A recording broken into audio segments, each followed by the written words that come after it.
Frasier is an American sitcom that was broadcast on NBC for 11 seasons, premiering on September 16, 1993, and concluding on May 13, 2004. The program was created and produced by David Angel, Peter Casey, and David Lee in association with GramNet and Paramount Network Television. The series was created as a spin-off of Cheers, continuing the story of psychiatrist Frasier Crane as he returned to his hometown of Seattle and started building a new life. Frasier starred Kelsey Grammer, David Hyde Pierce, John Mahoney, Jane Leeves, Perry Gilpin, and Moose Enzo. Critically acclaimed, it was one of the most successful spin-off series in television history. Overview: Psychiatrist Drive. Frasier Crane returns to his hometown of Seattle, Washington, following the end of his marriage and his life in Boston. His plans for a new life as a bachelor are complicated when he is obliged to take in his father, Martin, a retired Seattle Police Department detective, who has mobility problems after being shot in the line of duty during a robbery. Frasier hires Daphne Moon as Martin's live and physical therapist and caregiver, and tolerates Martin's dog Eddie.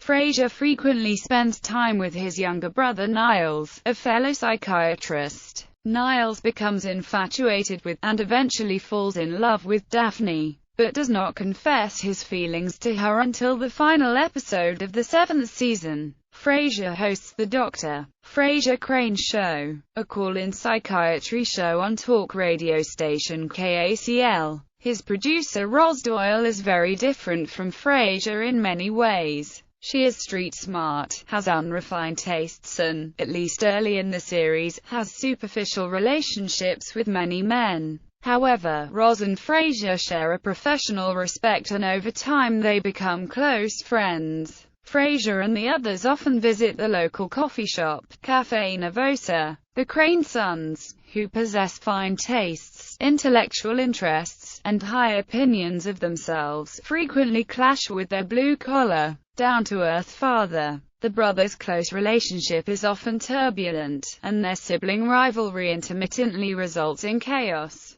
Other recurring themes include the breakdown of Niles' marriage to the never-seen Maris, Frasier's search for love, Martin's new life after retirement, and the various attempts by the two brothers to gain acceptance into Seattle's cultural elite. Cast. Much like its predecessor Cheers, Frasier used an ensemble cast with storylines involving the central group of characters. Frasier Crane, a radio psychiatrist. Niles Crane, Frasier's younger brother, also a psychiatrist, who works in private practice. Martin Crane, Frasier and Niles' father, a police officer who was forced to retire because of a gunshot wound to his hip that led to his living with Frasier. Daphne Moon, an English physiotherapist, hired by Frasier to help take care of Martin, who lives with them in Frasier's apartment. Roz Doyle, the producer of Frasier's radio show, who becomes a close family friend.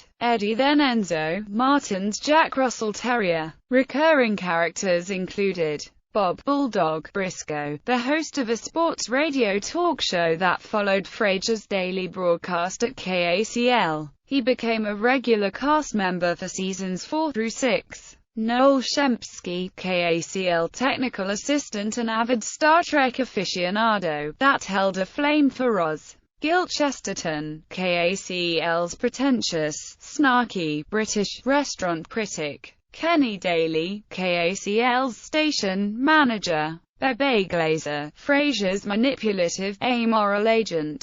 The main cast remained unchanged for all 11 years. Adding to his 9 seasons on Cheers, Grammer tied the record for the longest-running character in prime time, equaling James Arnett's 20 years as Marshall Dillard on Gunsmoke. This was surpassed by the principal cast of The Simpsons, although Grammer and Arnett still held the record for live-action series. Grammer was briefly the highest-paid television actor in the United States for his portrayal of Frasier, while Jane Leeves was the highest-paid British actress. In addition to those of the ensemble, additional storylines included characters from Frasier's former incarnation on Cheers, such as his ex-wife Lilith Sternen, played by Bebe Neuwirth, and their son Frederick, played by Trevor Einhorn. Reunions. Grammer had been the voice of Sideshow Bob on The Simpsons since 1990. In a 1997 episode, the character's brother, Cecil Terwilliger, was introduced, played by Pierce, as referenced in the episode title, Brother from Another Series.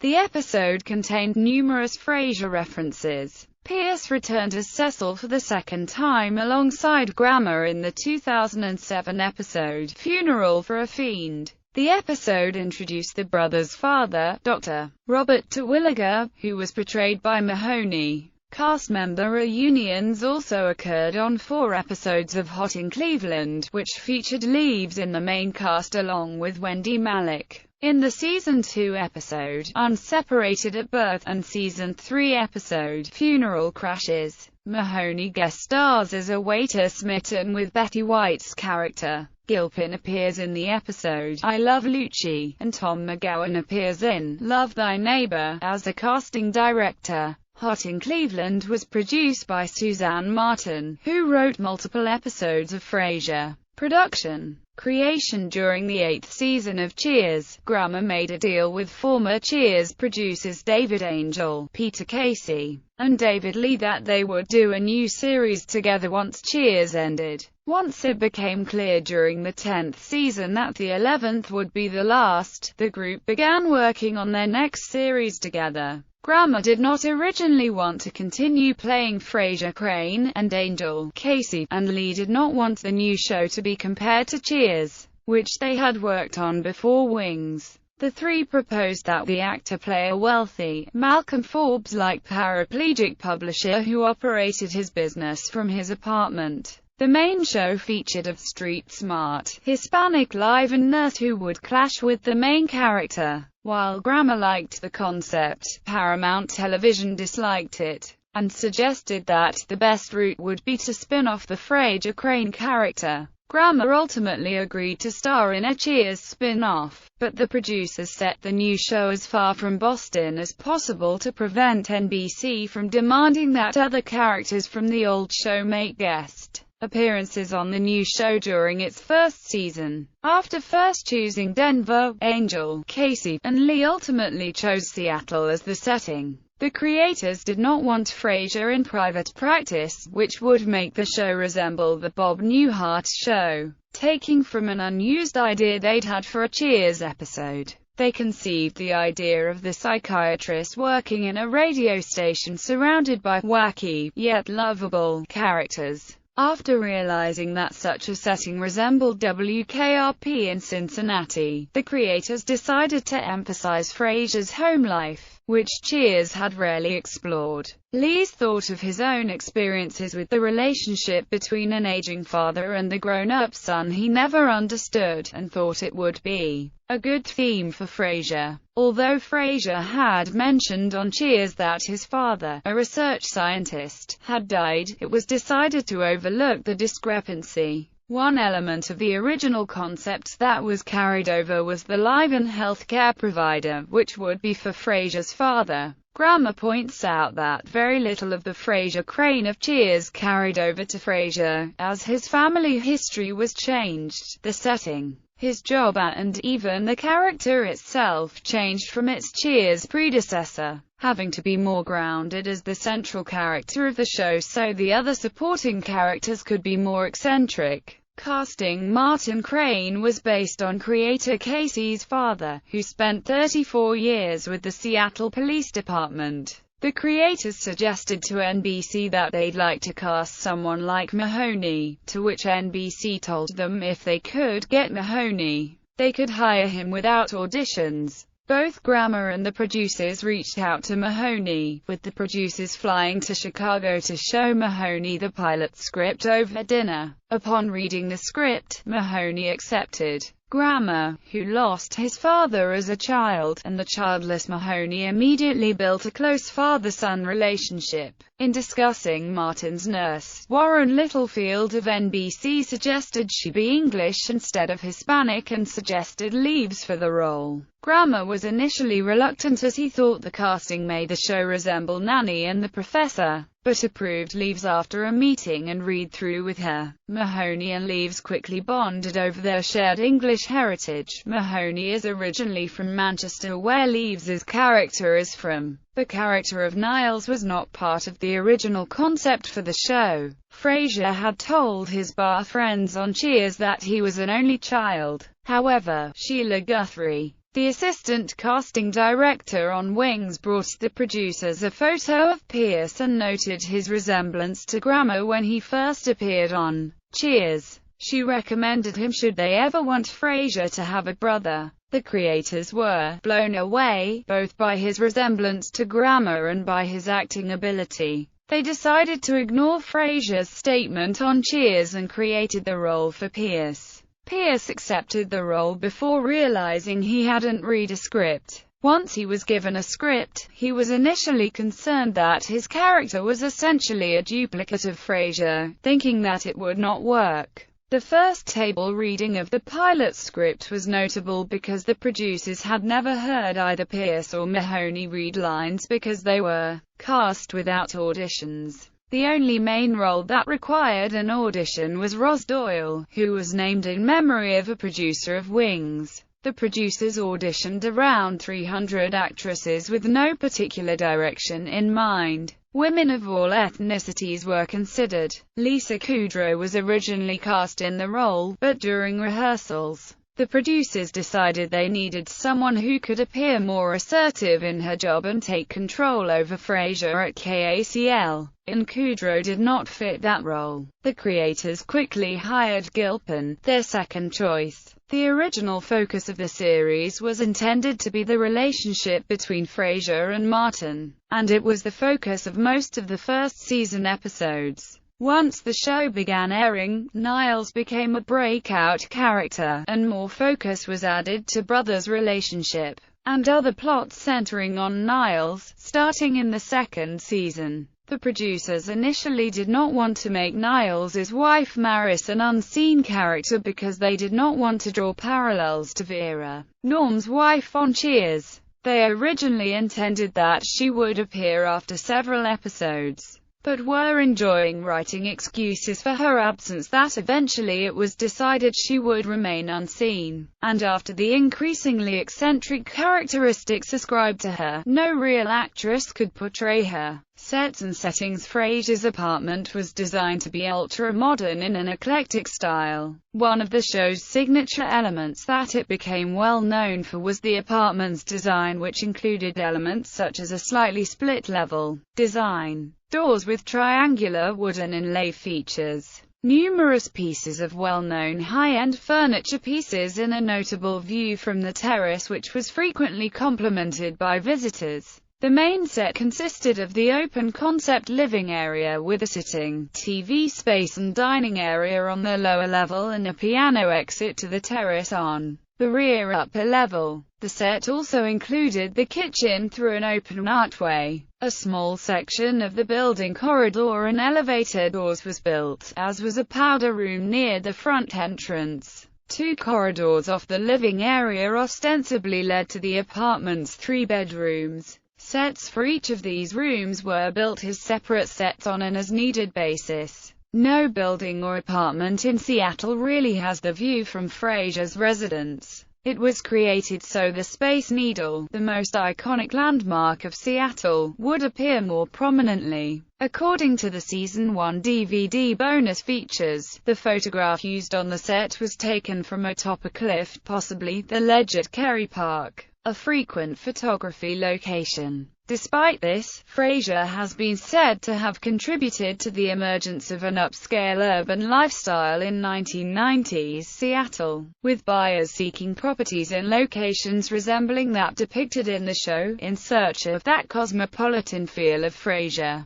Another of the primary sets was the radio studio at KACL from which Frasier broadcasts his show. The studio itself consists of 2 rooms, the broadcast booth and the control room. A section of the corridor outside of the booth was also built and could be shot from the side to view the corridor itself. The set was designed based on ABC's then brand new radio studios in Los Angeles, which the production designer visited.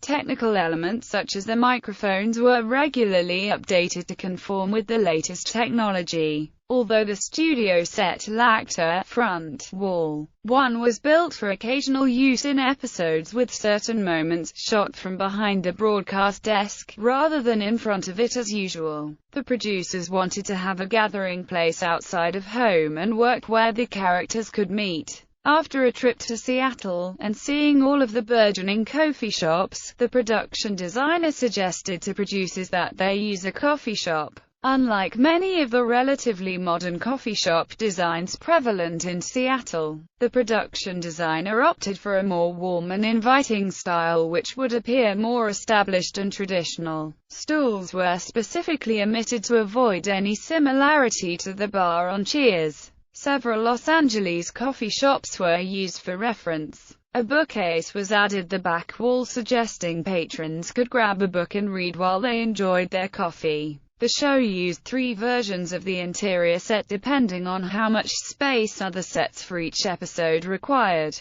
If there was not space for the full set, a smaller version that omitted the tables closest to the audience could be used. If there wasn't space for that set, a small back section of the back of the cafe at the top of the steps could be set up under the audience bleachers. A set was also used on occasion for the exterior patio. Filming the cast had an unusual amount of freedom to suggest changes to the script. Grammer used an acting method he called requisite disrespect, and did not rehearse with the others, instead learning and rehearsing his lines once just before filming each scene in front of a live studio audience. Although effective, the system often caused panic among guest stars. In 1996, Grammer's recurrent alcoholism led to a car accident. The cast and crew performed an intervention that persuaded him to enter the Betty Ford Clinic, delaying production for a month. Only one episode, the 1000th show, was filmed in Seattle. As with Cheers, most episodes were filmed on Stage 25, Paramount Studios, or at various locations in and around Los Angeles.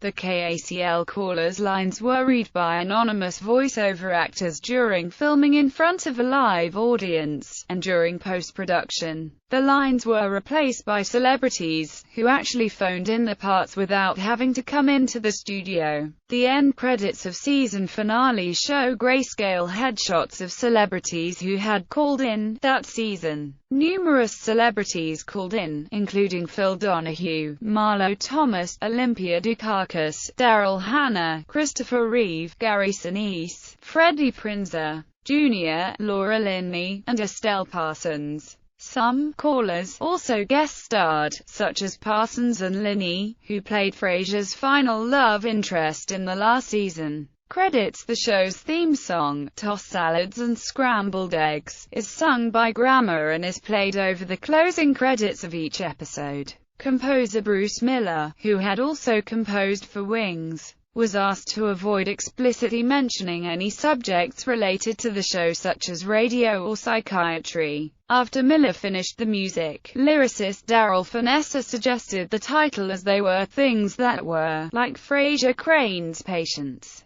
mixed up. The lyrics indirectly refer to Crane's radio show, I Hear the Blues Are Callin', for example, refers to troubled listeners who call the show. Grammer recorded several variations of the final spoken line of the theme which were alternated between for each episode. Other than season finales, a short, silent scene appears with the credits and song, which the actors performed without written dialogue based on the scriptwriter's suggestion. The title card at the start of each episode shows a white line being drawn in the shape of the Seattle skyline on a black background above the show's title. In most episodes, once the skyline and title appear, the skyline is augmented in some way. For example, with windows lighting up, a rain cloud appearing, or a helicopter lifting off. The color of the title text changed at the beginning of each season. Over the title card, one of about 25 brief musical cues evoking closing theme is played.